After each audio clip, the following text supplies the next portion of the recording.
Bonjour à tous, je suis très heureuse de vous retrouver. Donc aujourd'hui on se retrouve pour la suite de la boîte fourre-tout, hein, j'ai appelé ça comme ça, pour que vous gagniez pour le lot de mes créations à gagner pour le défi que je vous ai lancé pour vous dire merci. Donc on s'est arrêté qu'on avait fait tous les décos, tout ça. Et moi, je suis juste venue mettre du gesso par-dessus. C'est tout. Voilà. J'ai rien fait d'autre. J'ai mis du gesso un peu dedans. Si, ça, je crois que je l'ai fait hors caméra, mais voilà. C'est le même principe. J'ai juste décoré l'intérieur. Voilà. Donc, mais on y va. Alors, on va commencer. On va la travailler comme ça. Alors, comme je fais souvent par rapport au bruit et à la longueur des vidéos, du coup, quand je vais faire avec l'encre, du coup, je vais accélérer. Donc, il n'y aura pas de son et j'accélérerai. Voilà. C'est le seul moyen que j'ai trouvé pour le moment pour réduire un peu le temps et surtout le bruit. Donc, je vais déjà vous cadrer un peu mieux, voilà. Je vais mettre les gants et puis on va y aller. Je ne sais pas du tout comment on va partir. Je sais pas. On verra au fur et à mesure. Je voudrais quelque chose de pas très foncé parce que je sais qu'il y en a qui n'aiment pas les couleurs foncées. Donc je sais pas trop. On va voir. Parce qu'il faut que ça aille à peu près avec tous les styles, tous les goûts. Ça va être... C'est pas évident, quoi. Mais bon, on va bien trouver. Non, bah c'est parti, on y va. Déjà, je vais commencer à prendre du bleu. Donc moi, j'accélère. Et puis, on se retrouve de suite après.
Donc voilà ce que ça donne. Voilà, c'est quand même sombre. En plus, il y a les Distress Oxide là, en vintage, qui fait un effet crée. Mais je vais venir l'éclaircir, tout ça. Donc, voilà. Et donc là, je vais venir essayer de l'éclaircir. Notamment avec des encres Lindy's. Voilà, des encres qui sont un peu plus brillantes. Voilà. Et après, je viens de refaire l'intérieur. Donc, ben, on y va, c'est parti.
Donc voilà ce que ça donne. Là j'ai utilisé les nouveaux, les mousses, j'ai fait des mélanges. Voilà, je fais petit à petit. Donc là je vais venir faire l'intérieur là, avec les encres. Et puis après, ben, on va voir ce qu'on fait après. Donc on va mettre comme ça. Et puis ça va être parti.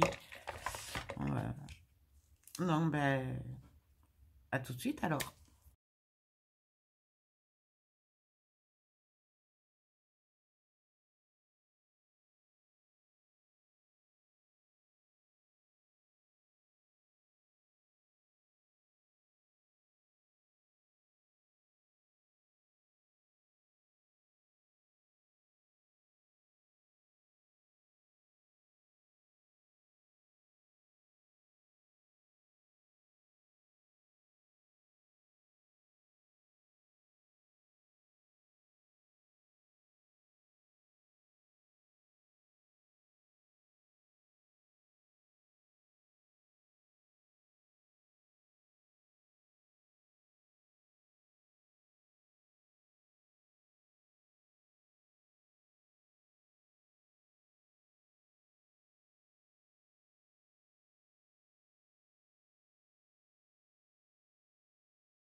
Donc voilà ce que ça donne.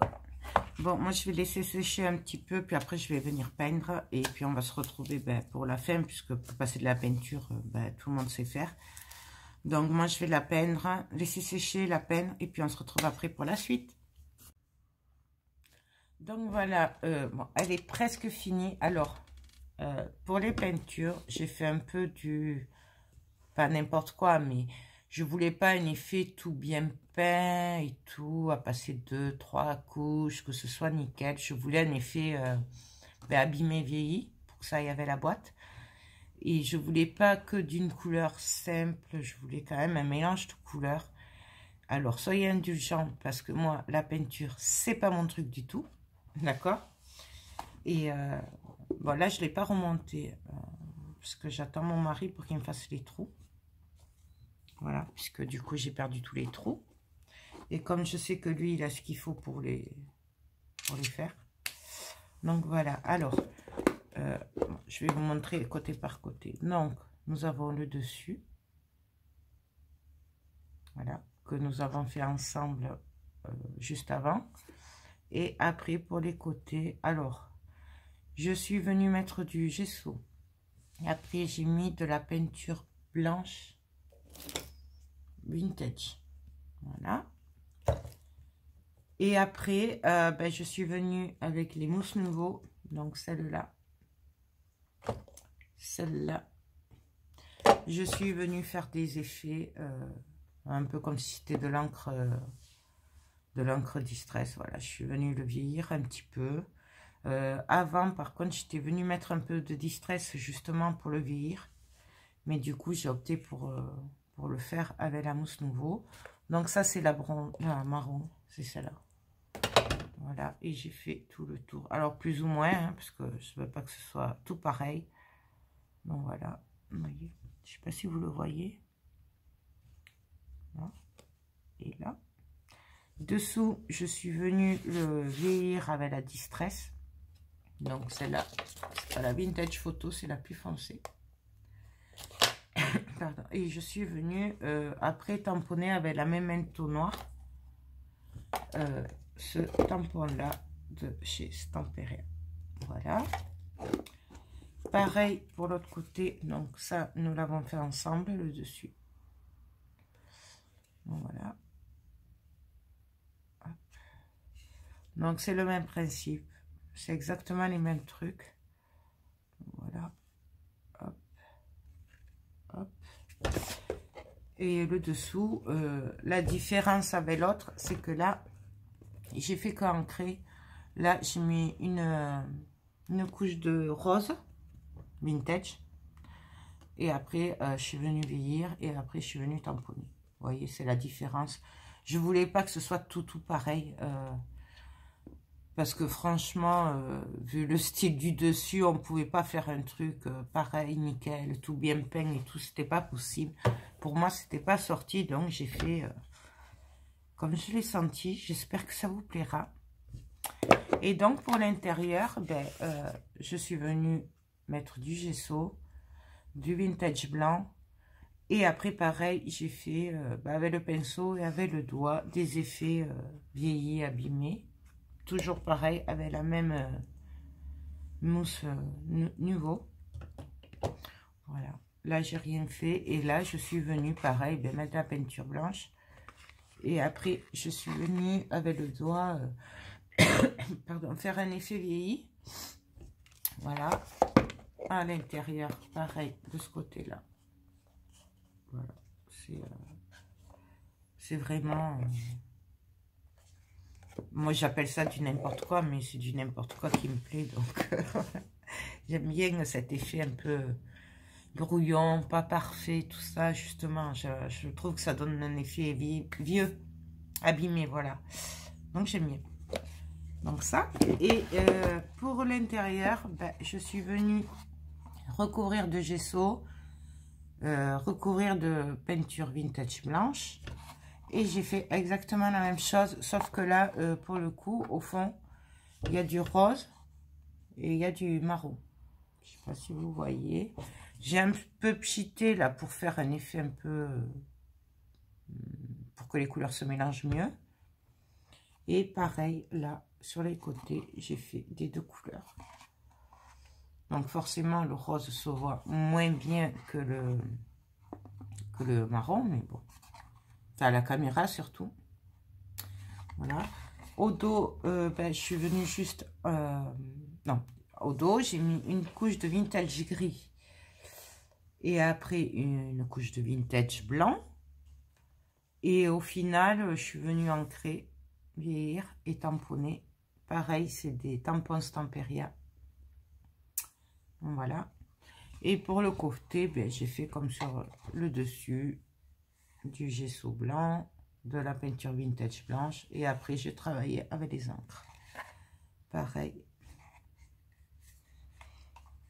Hop. Voilà. Donc, ben moi, il me reste plus qu'à remonter la boîte. Et puis, ben, elle la laisser bien sécher parce qu'elle n'est pas tout à fait sèche. Et puis voilà, donc la boîte elle est terminée. Je vais juste après faire les petits bouts là, les côtés. Donc pareil, je les ferai, je vais juste les vieillir avec la distress. Et après, je pense que je les tamponnerai et puis ça sera suffisant. Peut-être les vieillir un peu plus avec la nouveau marron là, mais après, je pense que j'arrêterai là. Donc ben voilà, alors ben, la deuxième partie est terminée. J'espère que les deux petites vidéos vous ont plu. Moi je m'amuse bien à faire tout ça, bon, même si du coup voilà, pourtant j'avais les gants, mais ouais, ça reste. Donc ben voilà, sur ce, moi je vous fais tout plein de gros bisous et je vous dis à très bientôt. Bye bye.